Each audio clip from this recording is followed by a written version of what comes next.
This is the new curriculum from ETC for early childhood and biome studies. This particular work was written to meet the next generation science standards for the early childhood classroom.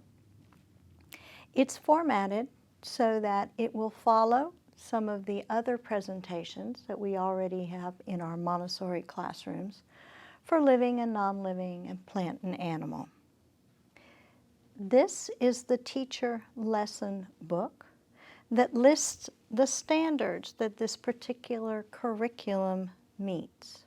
In here, you will have all of the different lessons that can be given as extensions for the different work that is already in our classroom.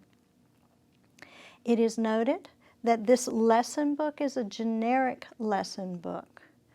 For each one of the different biomes, there is a different diorama, different animals, and different diet cards.